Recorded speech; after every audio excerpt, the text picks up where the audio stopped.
Hello viewers, আসসালামু আলাইকুম, welcome back to my another video. আজকে আমি চিকেন স্ট্রিপস তৈরি করব এবং সবাইকে নিয়ে খাবো। যে ফ্রোজেন যে চিকেন স্ট্রিপসটা আছে ওইটা আমি নিয়ে এসেছি। এখন আমার স্বামীকে বলছি যে আজকে এই রাতেই কি তুমি খাবে না কালকে খাবে। ও বলছিল যে ও আজকেই খেয়ে ফেলবে। আমাকে দেখাচ্ছিল যে কীভাবে কেক বানানো হচ্ছে। কেকটা দেখাচ্ছিল জুতা শেপের কেক। যাই হোক, এখন চিন্তা চলে এসেছে, খাবারের আরেকজন মেম্বারও বেড়ে গেছে। আমরা সবাই মিলে আজকে ঠিকই বুঝে মাথা নাড়িয়ে বলছে যে হ্যাঁ আমি খাবো, সে খাবে। এখন রাত 10টা, 10:30 বাজে প্রায়। এখন আমি ফ্রিজ থেকে চিকেন স্ট্রিপসের ফ্রোজেন প্যাকেটটা নামিয়ে নিব। এটার দাম অনলি 210 টাকা। তো এটা বানিয়ে দেখি কেমন লাগে। এখন আমি এই প্যাকেটটাকে ভালোভাবে খুলবো। আমি খুবই সন্তর্পণে খুলছি, জানি না ভিতরে এটা কেমনভাবে দেওয়া আছে।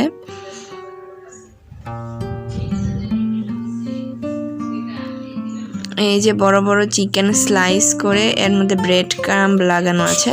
তো এটাকে আমি ছিঁড়ে নিচ্ছি। রান্নাঘরে চলে এসেছি। এখন এগুলোকে ছিঁড়ে নিব আমি ভালো করে। অনেক বেশ লম্বা লম্বা চিকেন স্ট্রিপসগুলো, বেশ লম্বা লম্বাই। আর ব্রেড ক্রাম্বস থেকে তেমন একটা সুন্দর গন্ধ বেরোচ্ছে না, কেমন যেন একটা গন্ধ। যাই হোক, ফ্রোজেন ছিল অনেক দিন যাবৎ, কিছুটা শুটকি শুটকি হয়ে গেছে।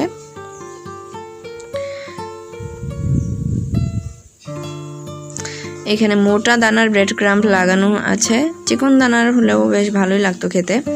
এখন আমি একটি প্যানে তেল গরম করে নিচ্ছি, মোটামুটি বেশি করেই তেল গরম করব। এখন আমি তেলটাকে একটু ব্রেড ক্রাম্ব ছেড়ে দেখে নিলাম যে কি তেলটা গরম হয়েছে কিনা। একে একে আমি চিকেন স্ট্রিপসগুলো দিয়ে দিচ্ছি এর মধ্যে।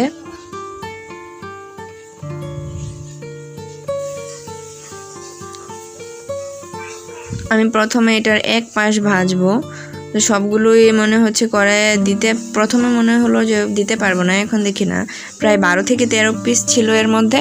আমি সবগুলো এটার মধ্যে দিতে সক্ষম হব। তো সবগুলোই দিয়ে দিচ্ছি আমি। ভিউয়ার্স, আমার চ্যানেলের ভিডিও ভালো লাগলে অবশ্যই আমার চ্যানেলটিকে সাবস্ক্রাইব করে দিবেন এবং পাশে থাকা বেল আইকনটি বাজিয়ে দিবেন। আমার চিকেন স্ট্রিপসগুলো এক পাশ ভাজা হয়ে গিয়েছে। এখন আমি উল্টে দিয়েছি, আরেক পাশ ভাজা হচ্ছে।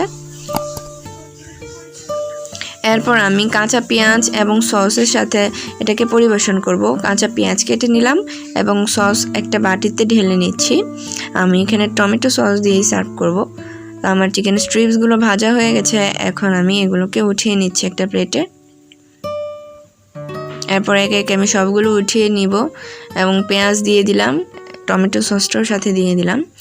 এভাবে সুন্দর করে সাজিয়ে আমি এই চিকেন স্ট্রিপসটি পরিবেশন করছি। ভিউয়ার্স, আমার ভিডিও ভালো লাগলে অবশ্যই ভিডিওতে একটি লাইক করে দেবেন এবং কমেন্টে জানাবেন কেমন লাগলো আমার ভিডিওটি। তো এই চিকেন স্ট্রিপটা আমি রান্নাঘর থেকে নিয়ে আমার স্বামীকে দিচ্ছি। ও জিজ্ঞেস করছে যে এত তাড়াতাড়ি হয়ে গেল কীভাবে। আসলে সবটাই তো রেডি করা থাকে। ছেলে মানুষ হিসেবে ওর কিছুই জানার কথা নয় রান্নাবান্নার ব্যাপারে। ও ভেবেছিল শুধু চিকেন দেওয়া আছে, মনে হয় আমার ব্রেড ক্রাম্ব লাগাতে হবে, মশলা লাগাতে হবে। প্রচুর গরম,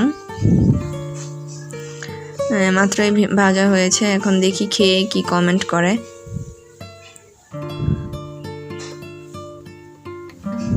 চিন্তা ফাল দিয়ে উঠে গেল খাওয়ার জন্য। এখন সে খাবে। এখন বসে বসে আস্তে আস্তে, চিন্তার খাবারের গতি খুব ধীর গতি।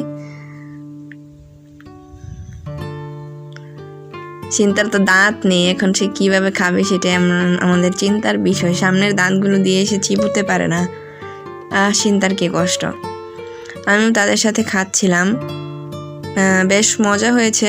কিন্তু আমি বলবো যে আসলে এটা যদি আমি বাসার চিকেন দিয়ে তৈরি করতাম, এই ফ্রোজেনটার থেকে অনেকটাই বেশি মজা হইতো। তো আজকের ভিডিওটি আমি এখানেই শেষ করছি। সকলেই ভালো থাকবেন। ভিডিওটি দেখার জন্য অসংখ্য ধন্যবাদ।